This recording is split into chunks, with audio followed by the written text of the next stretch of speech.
You are a child of the universe, no less than the trees and the stars. You have a right to be here. And whether or not it is clear to you, no doubt the universe is unfolding as it should. There's a few lines from a written piece of prose by a German writer, Max Ehrmann, from the 1920s. Relatively well-known piece in, I guess, the spiritual world, titled Desiderata. It's also a lovely version of that in musical form, performed, I guess, about 50 years ago by a guy called Les Crane. So Les Crane, if you want to look that up, it's certainly worth listening to from my perspective.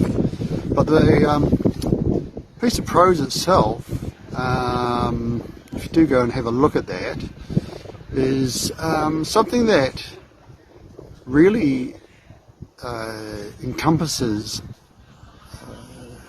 how to live a good life, how to live a happy life. Yeah,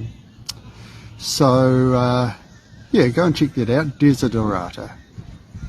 Now today I just wanted to do a brief video on what I have developed in respect of the Gnostic universal realms uncovered, and I wanted to just take that first word, Gnostic, and maybe chat about that, just how that tied into my journey and how it continues to have a big part to play for myself going forward. The first thing I've done is just pulled a definition off the internet, and I'll just read out what it gave me with regards to the word Gnostic. Gnostic refers to having or relating to special, often esoteric or mystical knowledge. It's also known as gnosis, of spiritual truths rather than just intellectual understanding. It often describes a religious, spiritual or philosophical perspective focused on direct, personal, inward experience of the divine rather than orthodox doctrine. So I guess how does that tie into my journey? Well, looking back, probably we're talking a good 30 plus years ago, I started to get a strong interest in matters that you'd probably say alternative to mainstream. So we're talking about the esoteric spiritual information that's out there. Had a situation in my life where I thought, well, surely everything that I've just learned in life and read in books and studied at school and university isn't the only perspective of life. I guess I was looking for something, looking for meaning, looking for happiness, and I started reading a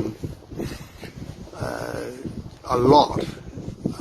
So I was buying a lot of books on subjects such we could encompass them as New Age, and I was reading sometimes 2 or 3 books a week, and I was filling my head with I guess the theoretical doctrine of the New Age movement, and in conjunction with that I was having some experiences in life, but like everything, we're not always able to take time out to think about, well, these things that are happening, what do they really mean? I call them the distractions of life, the conditioning that we have in our lives. Sometimes we see something, but we just, so that looks a bit unusual, but we just sort of carry on with our previous normal life, what we're conditioned to know and believe, and life carries on. So jumping forward,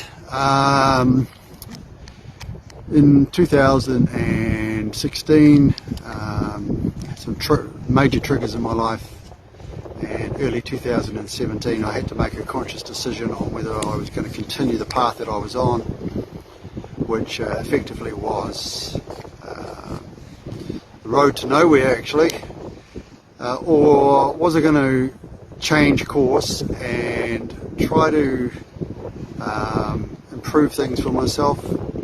And that's when my spiritual journey started in earnest. I made a conscious decision to get on the path, and ups and downs along the way.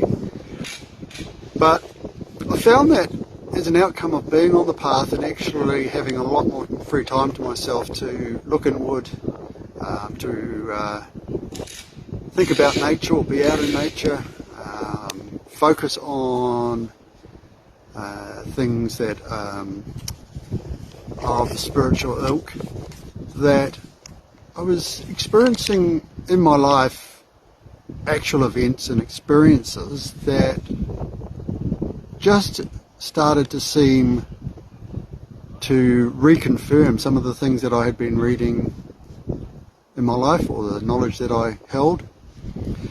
Now what I'd say here is that all of that knowledge early on in my life, it's kind of confusing. It's kind of like, well, how does this all tie in together, and how does this really manifest itself in a spiritual way? But what I've found for myself, and particularly in the last 2 to 3 years when I really focused on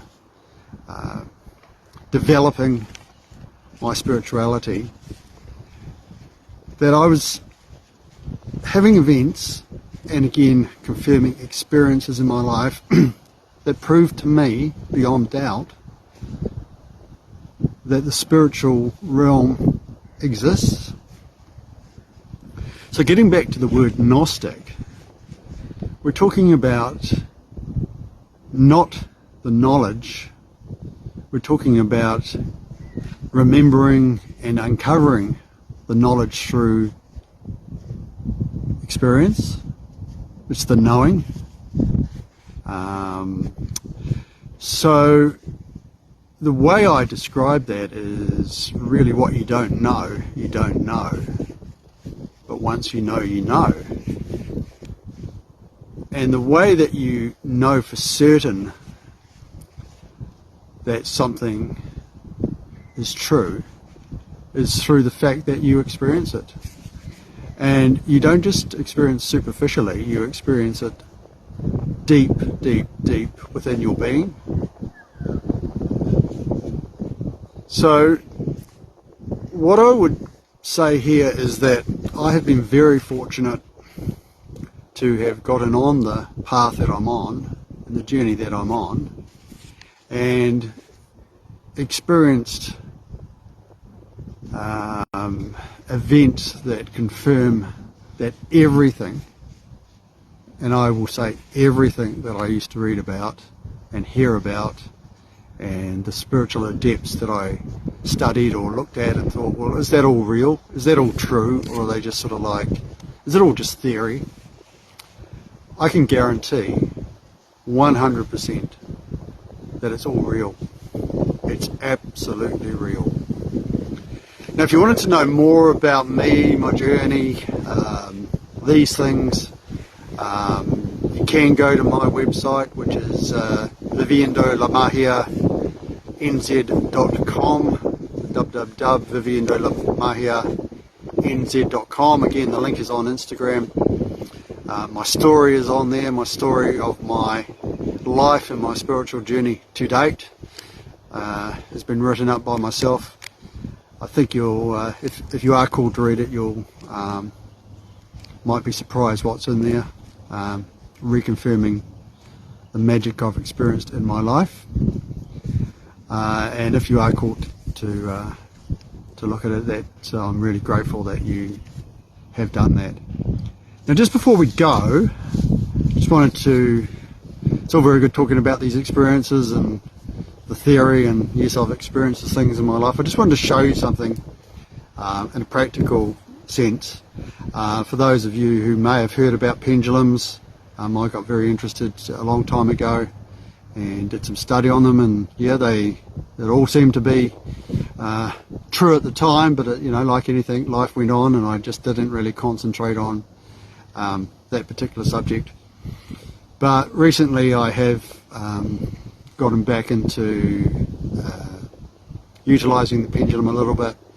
What I wanted to show you today is a pendulum in action, and what it's going to show you is really it's going to reconfirm to you that we are made up of energy, and I'll show you my aura, my energy in action. So what I have here is a free swinging, so I'm not sure if you can see it very well, but that particular blue stone that I'm holding at the top, I can hold there in terms of it being, the rest of the chain is actually free swinging from that. It's not attached to the stone as such, if that makes any sense. So when I'll hold it up a bit higher so you can see the actual pendulum itself, and this one very special to me.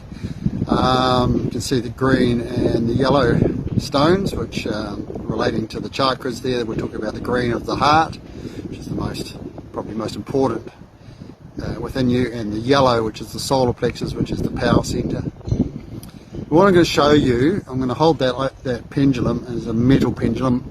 I'll hold it over my hand and we'll just see what happens. So we've got a bit of wind blowing today, so it is already moving a bit. And I'll just put my hand there, and what we might see pretty quickly is that pendulum is taken off.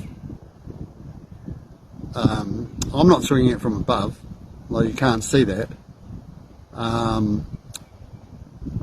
That is showing you the energy that's coming off me. It's swinging in an anti-clockwise direction. It's actually swinging out so wide now it's about to hit the camera. So, talk a little bit about that in my story. I mean, there's so much information out there with regards to pendulums and divination that you can just study that and get into it, but the pendulum is something that really I seem to be able to channel pretty well, as you've just seen. And when you see it actually in action in real life, you can see that, you know, I'm not swinging my hand above it. Anyway, I'll leave that with you. That's enough for one relatively long video today, and I'll be posting more. As always, I'm going to wish you a really good day, and thank you for the time you've taken to listen to this. Very gracious that you've done so, and I'll see you soon. Namaste.